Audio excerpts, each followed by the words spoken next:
Bem-vindo ao Café com Red, o podcast da Reveste Red.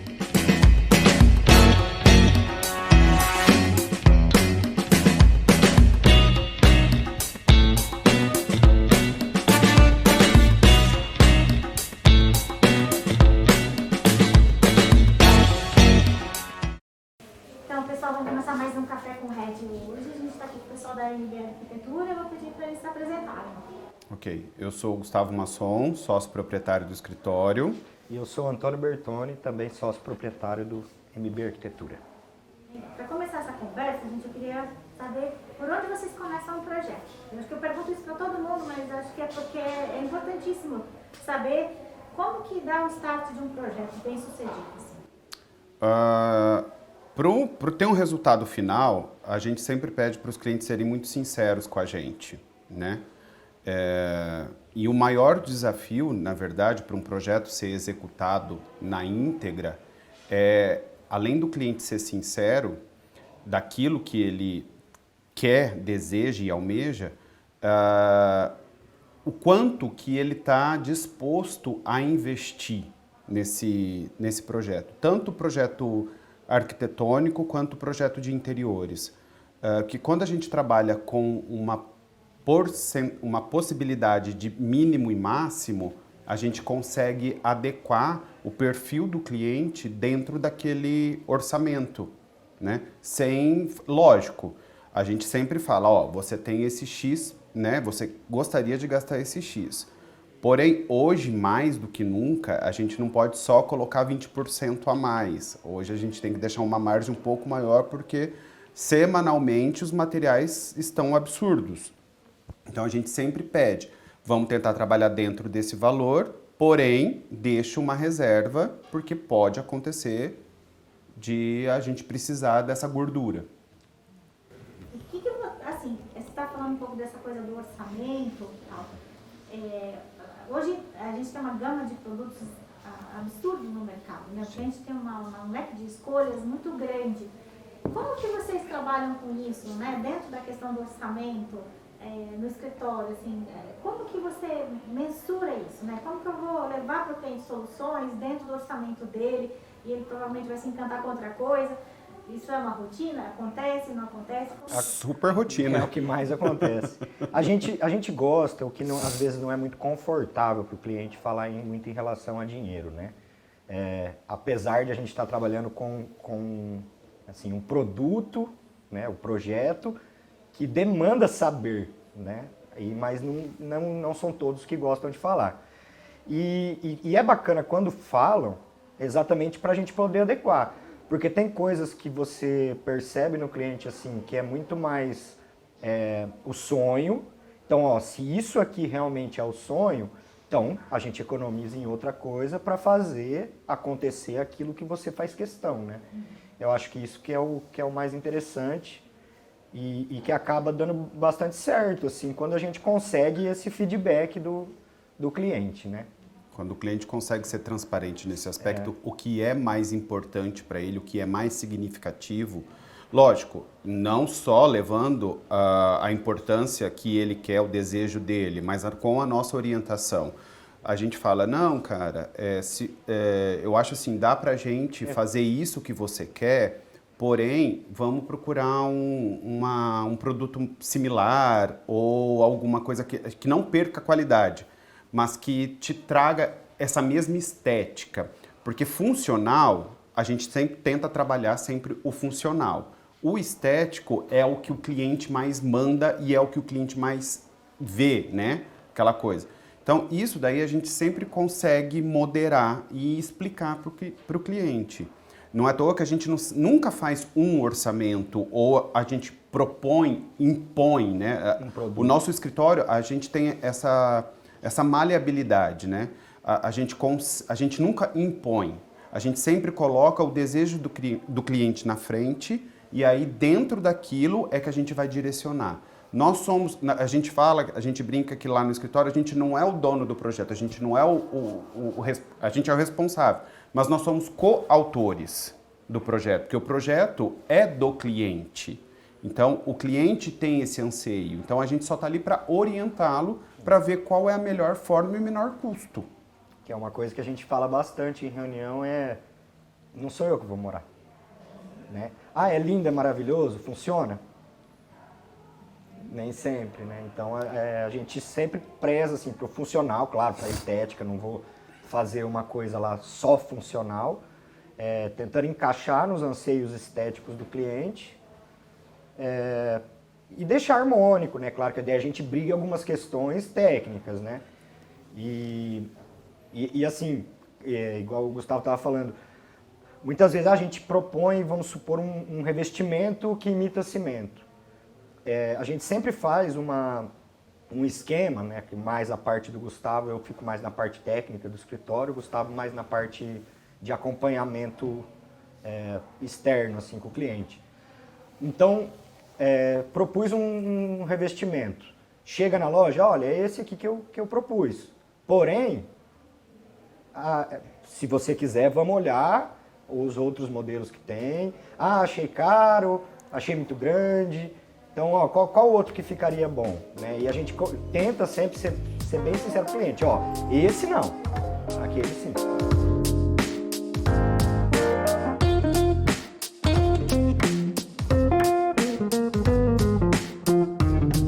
A gente está falando das questões orçamentárias e tal. Vocês acham que o que determina o valor de uma obra é o tamanho do projeto ou muito vai dos acabamentos que as pessoas escolhem? E queria emendar uma pergunta aqui. Qual é a tendência que vocês enxergam na arquitetura hoje? É de grandes espaços ou de espaços menores? Vamos lá. Você havia perguntado se o que encarece a obra, se é o tamanho dela ou a escolha dos revestimentos. Nenhum e nem outro, tá? A gente acha que o que encarece a obra é uma má administração e um má planejamento. Se não tem planejamento, né? A gente preza muito no escritório quando a gente vai iniciar um projeto. Ah, eu quero isso daqui para daqui a um mês. A gente fala, não é assim que a gente trabalha. A gente trabalha como um namoro, um casamento. Vamos planejar, vamos ver tudo certo, que aí com o projeto feito a gente consegue chegar num valor mais fidedigno e vamos procurar uma mão de obra que pense também no seu bolso. Porque hoje, infelizmente, existe muita mão de obra para execução que não interessa. Eles não têm o cuidado, principalmente de reforma, não têm o cuidado de retirar alguma coisa de um lugar, etiquetar, guardar, embalar, colocar num outro cantinho, porque aquilo vai voltar para aquele espaço. E muitas vezes acontece o quê? Que a mão de obra não está nem aí. Então, a má administração, a falta de acompanhamento de um profissional, às vezes acaba gerando um custo desnecessário para o cliente.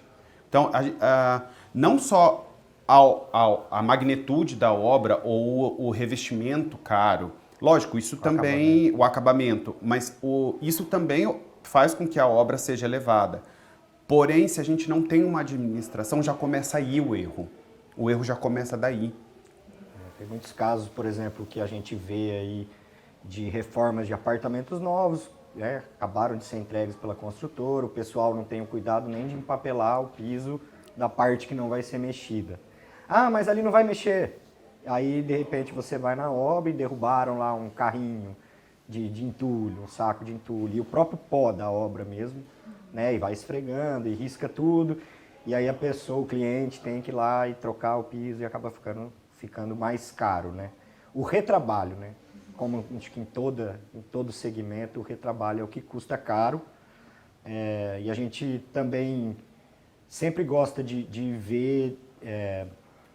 quando a gente não conhece o profissional, mas de ver alguns serviços que eles já fizeram, né? Às vezes o cliente, mas eu tenho o meu marceneiro, eu tenho o meu pedreiro, né? Então vamos conversar, porque com a gente vai ter que trabalhar nos nossos moldes, né? Exatamente para não dar esse tipo de problema depois. É um dos desafios. Isso que você citou é bem interessante, né? A parceria, a escolha dos parceiros e da mão de obra, né? Uhum. Isso é o que determina talvez até uma gerência, uma gestão da obra, quer dizer, ter uma entrega de cronograma mais assertiva. Como Sim. é que vocês lidam com isso? Vocês têm já parceiros, fornecedores? Como que é essa rede que envolve todo o processo? A gente tem alguns fornecedores, né, que são fornecedores e parceiros de mão de obra, instalação dos mais diversos produtos aí. E a gente sempre fala para o cliente o seguinte: os nossos parceiros são bem relativos a custo. Tem alguns que realmente são baratos e tem alguns que não vão ser os mais baratos. Porém, que daí a gente até brinca, só que são os caras que a gente pega pelo pescoço se for preciso. Né? Então a gente sabe que eles vão trabalhar com limpeza, com cuidado, né? Que não vai ter o retrabalho, e isso é o mais importante. Só que assim, a gente também não obriga o cliente a fechar com esses, né? Mas a gente até fala, você tem um marceneiro para indicar? Tenho. Eu também não vou indicar 10, 20. Eu vou indicar 1, 2, que são os que eu tenho a confiança, né? E sei que vai entregar o resultado que o cliente espera, que é o que ele viu no nosso projeto. Né? Como que é o processo inicial de um projeto? Assim, como que, a gente falou um pouco disso, mas eu queria que vocês entrassem um pouquinho mais nesse assunto. A gente tem um briefing, né? A gente tem um questionário, até a gente fala para o cliente assim, é meio bobinho, mas a gente consegue entender muito mais do que por fotos ou por uma explicação verbal, né? É um questionário bem simplesinho, que a gente entende muitos detalhes de coisas, por exemplo, roupa dobrada ou pendurada, né? Eu gosto de panela em gaveta ou em porta, assim, em relação ao mobiliário, né? Cores, tons de cores, texturas, então tudo isso entra. Até a gente também, quando pega um casal, a gente faz questão que os dois respondam, para depois a gente tentar juntar esses dois questionários e agradar as duas partes, né? E aí, então, em cima desse questionário que a gente inicia, da conversa, claro, né? Do levantamento do local, que a gente inicia os estudos, né? Normalmente, no arquitetônico, a gente trabalha primeiro a volumetria, né? A planta baixa, a distribuição dos espaços, Layout em si. O layout em si, a volumetria, né, de fachada, e aí depois a gente continua ali na parte de interiores. Em reforma, a gente faz um levantamento, né, que aí tem que ser um pouco mais detalhado, né, desse levantamento, tentar descobrir quando o cliente tem um projeto estrutural, projeto hidráulico para fazer a compatibilização, saber onde tem cano, onde tem pilar, né? Caso o cliente não tenha, o que está acontecendo bastante agora nessa época, a gente está vivendo de reformar alguns imóveis mais antigos, a gente adquiriu alguns equipamentos que a gente consegue achar nas paredes, para já saber o que dá, o que não dá para ser feito, né? E poder já estimar no projeto que, eu quero tirar essa parede vai ter um pilar dentro. Então, em cima disso que a gente começa a desenvolver a ideia, né? Aí, normalmente, a gente faz em 2 etapas. Uma etapa a gente apresenta, então, esse layout, então, a disposição das coisas dentro dos ambientes, e aí depois a gente parte para o 3D, né? Como vai ser a carinha de cada elemento desse. E aí, normalmente, um estudo preliminar vai ser uma coisa mais limpa, né? Sem tanta decoração, sem tanto... Um esboço. Um esboço. Um croquis mais, assim, né? E aí, conforme vai se aprovando, a gente vai detalhando, até chegar num momento que a gente fala assim, agora vai virar aquela imagem final, né? Aquele projeto final, mas sempre mostrando para o cliente, né? Descobrindo. E claro que daí tem a questão da reforma, que é quando ela começa. Além dessa parte, outra parte. Dessa parte do desenho em si, que é o inicial, a gente, através desse briefing, desse questionário, né, que o Noni comentou, a gente consegue fazer uma leitura do cliente, quais são os pontos fortes e os pontos fracos, assim como o jeito dele sentar, o jeito, a vestimenta dele, o jeito dele falar, a entonação para alguma coisa, alguns gatilhos mentais que a gente joga para o cliente, a gente consegue sacar, trazer essa personalidade, trazer essa individualidade. Então, além desse questionário que é importante para a gente, que são perguntas bobinhas, mas que faz uma diferença depois, tem essa conversa que a gente consegue sentir a necessidade mais próxima, né? E tanto de estética quanto de funcionalidade, ergonomia, dimensão de espaço, enfim. Isso é uma conversa inicial, mas que tem um resultado bem assertivo já desde o primeiro esboço que a gente apresenta, né?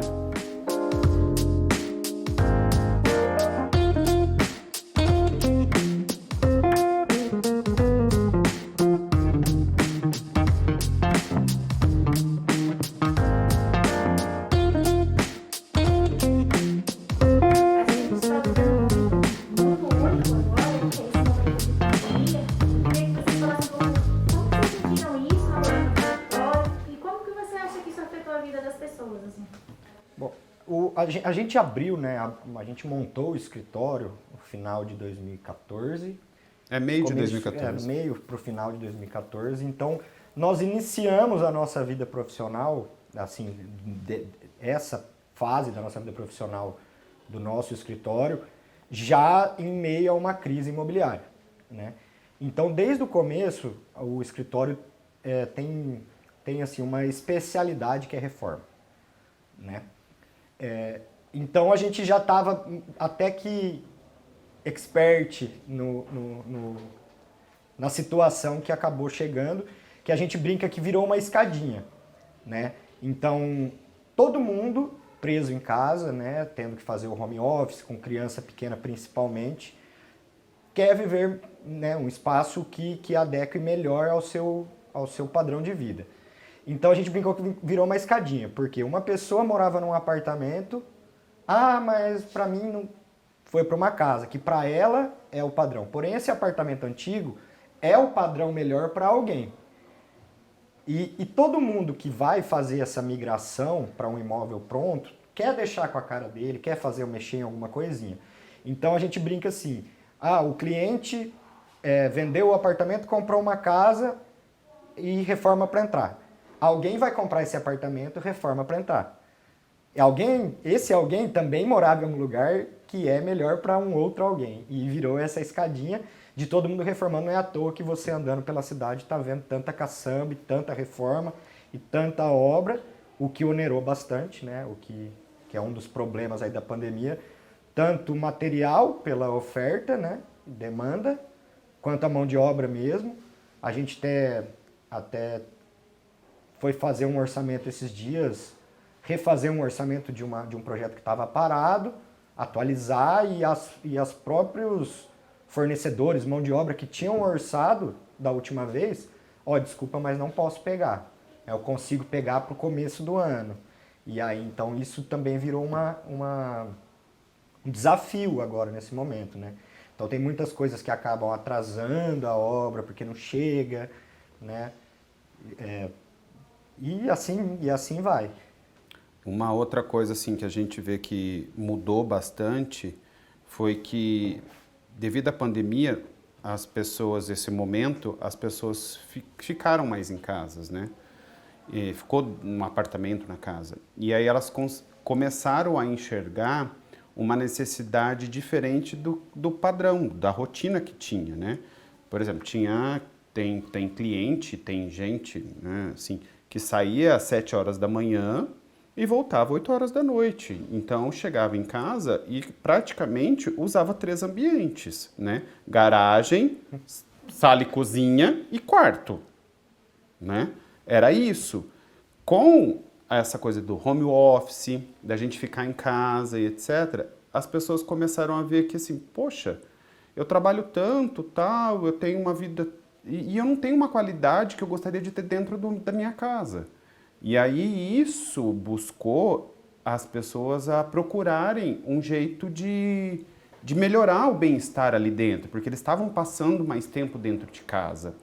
Então houve assim, muita consultoria, que não era muita intervenção de reforma grande, de quebrar parede e tal. Era mesmo só reposicionamento de iluminação, mobiliário, alguma coisa, finalizar um negócio que já tinha começado, enfim. Outros foi uma reforma mesmo. Ah, não, eu gosto de ficar aqui, eu preciso me sentir melhor aqui nesse espaço.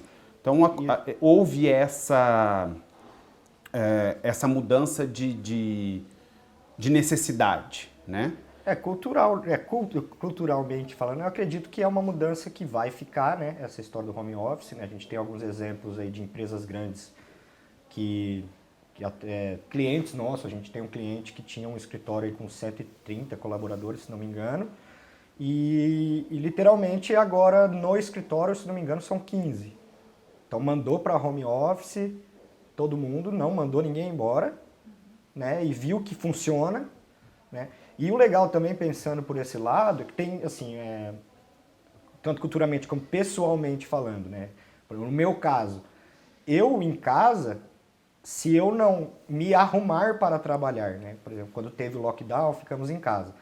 Eu não posso ir lá trabalhar de pijama que eu não vou render, né? Então também tem esse tipo de cliente, né? De pessoas que não adianta, tem que ir lá, tem que tomar um banho, pôr sapato, pôr calça, se arrumar como se fosse sair de casa mesmo, porém eu vou para o cômodo ao lado. E esse cômodo ao lado também ser um ambiente em que a pessoa consiga entrar no clima, na bolha do trabalho e render, né? Então eu vou ficar lá na sala com a criança correndo atrás, né? Com gritaria, com barulho, televisão ligada. Dependendo do nicho de trabalho, não funciona. Então isso também foi um ambiente que há um tempo, né, culturalmente falando, sumiu um pouco, agora voltou com tudo, né, o escritório em casa, né, assim, de um ambiente fechado de escritório, espaço de estudo. Isso também é uma coisa que eu acredito que vai voltar para ficar de novo, né. Você falou que vocês são especialidade do escritório, né? Deve ter acontecido naturalmente a reforma, né? O que mais encanta no trabalho, assim, que vocês fazem? O que mais encanta é você pegar aquela estrutura que o cliente já está acostumado a ver todo dia e não imaginar a transformação que a gente consegue realizar, né? Aquela coisa, o simples abertura de parede, por mais que tenha um pilar, você abre uma parede, faça com que esse pilar ou ele seja um elemento arquitetônico que condiz com tudo ali do espaço, ou que ele fique dentro, dentro de que faça parte de um mobiliário, o cliente não acredita, fala, não sabia que tinha esse potencial. Isso é muito gratificante, quando a gente pega um projeto de reforma, de uma reforma, por exemplo, uma reforma bem ampla, e a gente poder transformar um ambiente que era todo divididinho, assim, tal, repartido, tal, e de repente fica amplo, o cliente vê e etc. Ou mesmo um ambiente pequeno, do quebrar a parede, colocar um espelho, sabe? Poxa, nunca imaginei de eu colocar que dá para ficar assim, colocar um espelho daqui na anos lá e não imagina. E não imagina. Então assim, é muito legal trazer fazer essa orientação e mostrar para o cliente que o que ele tem ali não é ruim. Ele só foi mal orientado, entendeu? Nenhuma obra, nenhuma reforma, nenhuma casa, nenhum apartamento é ruim. Ele só realmente não foi planejado de acordo com as necessidades e a individualidade daquele morador. Aí a gente preza muito por isso. Por isso que a gente fala que a gente é coautor do projeto, por causa disso, porque a gente gosta mesmo de mostrar para o cliente que o anseio dele pode ser realizado, por mais que ele não vê possibilidade. E até tem uma outra coisa em relação a isso, assim, que a gente fala para o cliente. Eu posso te mostrar um projeto de revista, né? Porém eu não vou te entregar pronto uma obra de revista, porque cada um traz a sua personalidade, né, com o tempo. Então não adianta eu ir lá e decorar no final da obra, né? Claro, a gente faz todo o mobiliário e entrega para o cliente. Então a gente sempre procura assim, um espaço para fazer um mural de memórias. Então isso é uma coisa que eu não vou entregar pronto e que na verdade nunca vai ficar pronto. É uma coisa que vai com o tempo adicionando memórias. Esse espaço ele tem que ser mutável. Ele não pode ser estático. Ele Isso tem que ser dinâmico. Exatamente. E assim como elementos decorativos que a gente fala, aqui você tem que trazer, a gente pode mostrar o caminho. Então, o que vai ficar bom naquele lugar, fica bom isso. Agora, a finalização da obra mesmo, assim, para realmente virar aquela casa com a personalidade da pessoa, a gente fala, explica para o cliente que é assim, ó, vou te mostrar que essa xícara fica boa aqui. Agora, não quer dizer que você tem que colocar essa xícara aqui. Se um dia você está viajando, está andando na rua, alguém te presenteia e você fala, nossa, aquele é o lugar para esse presente que eu ganhei, eu acho que encaixa, né? E eu acho que é essa personalização que faz o cliente se sentir que ele está num lar. Ele está no lar, exatamente. Isso, isso que o Noni falou é bem na parte de interiores, né? Quando a gente fala de arquitetônico, a gente também preza um pouco por isso, né? Dessa individualidade e nessa coisa de não fazer uma casa que a fachada seja mutável, mas que ela seja atemporal. Tem clientes e clientes, claro. Tem cliente que quer um cubo porque segue uma moda, um padrão, enfim. Beleza, a gente até tenta contornar a situação, explicar para ele, falar, tá. Mas se a gente não vê que não tem abertura, que a pessoa é aquele desejo mesmo, então vamos fazer e ficar o melhor cubo do mundo.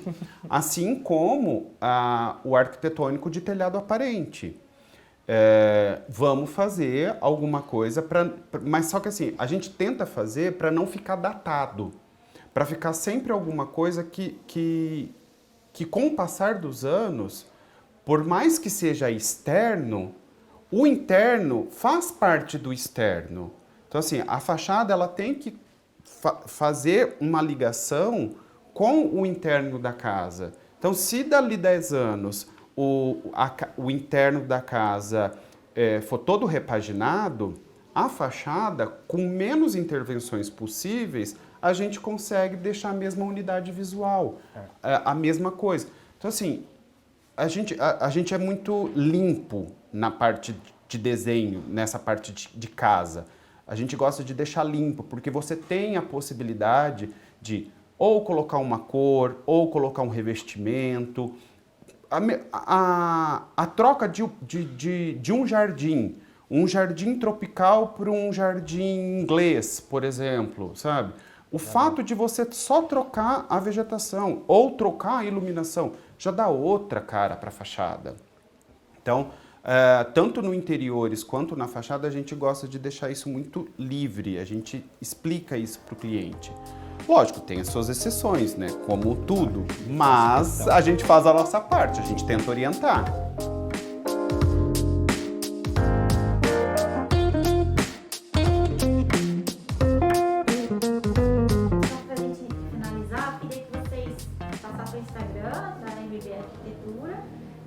E comentassem de algum projeto recente ou antigo que vocês gostaram muito de desenvolver. O Instagram do escritório é M de Maria, B de bola, mbarquitetura.insta, né?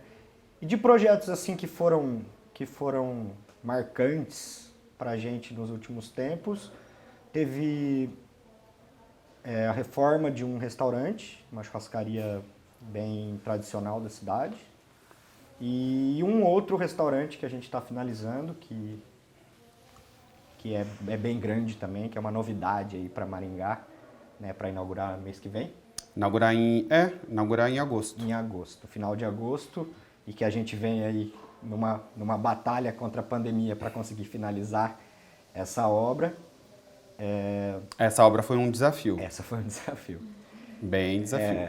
E a gente, foi bacana assim, marcou porque a gente trabalhou com o chefe de cozinha para poder desenvolver o melhor layout de trabalho. A gente trabalhou com o proprietário para desenvolver o melhor layout de atendimento. A gente sabe, tentou, né, colocar, além da estética, do ambiente agradável para o cliente, fazer uma coisa funcional, fazer com que o serviço consiga fluir da melhor maneira possível lá dentro. Isso foi bem bacana, né? E teve alguns desafios de obra mesmo, né? Estruturais, de elementos arquitetônicos em ambas, né?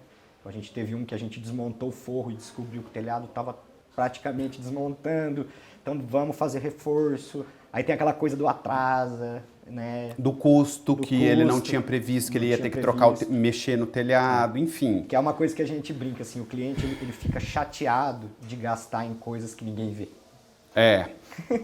Só que é aquela coisa, é a reforma. Quando você trabalha com reforma, você já tem que deixar o cliente assim, ó, eu vou compartilhar contigo a sua frustração, a sua ansiedade, só que eu quero que você compartilhe comigo a compreensão, que não cabe a mim prever isso, eu não tenho bola de cristal. Mas se você fica frustrado, eu também ficarei. Exatamente. Se você está insatisfeito, eu também ficarei. Porém, a gente precisa trabalhar aí com uma compreensão de que isso não foi culpa nem dele e nem nossa. Foi uma coisa que realmente a gente não conseguiu prever.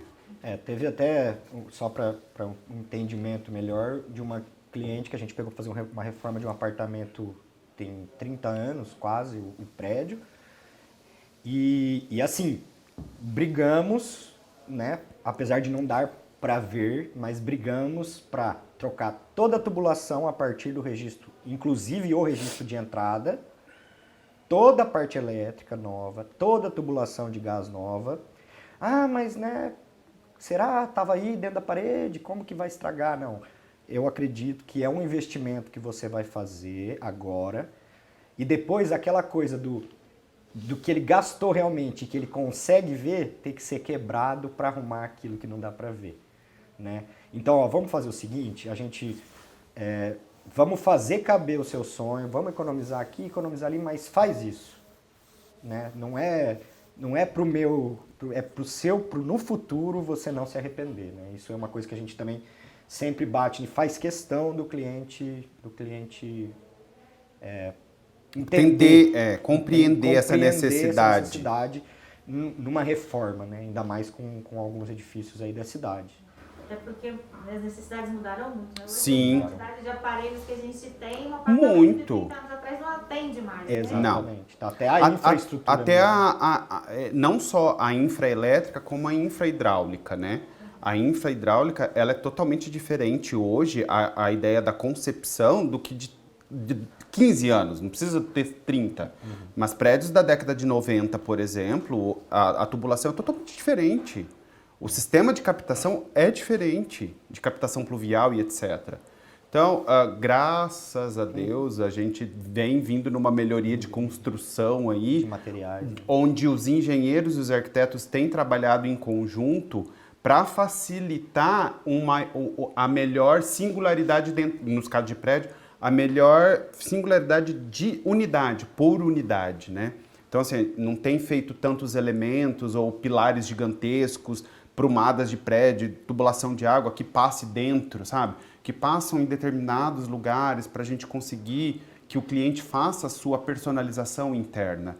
Ainda bem que hoje está se criando esse padrão, essa rotina nos projetos. E isso facilita muito a nossa vida, na hora que a gente vai pegar para projetar um interior de um apartamento ou reformar um apartamento de 5 anos atrás, por exemplo. Enfim, só que são desafios, tudo tem, aí uns menores e uns maiores, mas é sempre gratificante, independente de todos os perrengues que a gente possa passar, mas sempre é gratificante. O legal, o que acho que é mais legal da reforma e que é muito visto no Instagram é o antes e depois, né? Então é o que a gente consegue mostrar para o cliente, assim. E o legal do cliente de participar, assim, de você contratar, né, é que na verdade você vê o antes e depois antes do depois acontecer, né? E aí que já consegue, meu Deus, não sabia que dava para virar isso, né? Então, isso que é o mais gratificante na profissão. E depois ainda ver como está sendo utilizado o espaço, né? É bacana, às vezes, como, por exemplo, em locais públicos, assim como for o restaurante, até alguns conhecidos da gente, que a gente acabou fazendo projetos, e você vê funcionando, né? Você viver o espaço junto é muito gratificante, até mais do que o processo todo.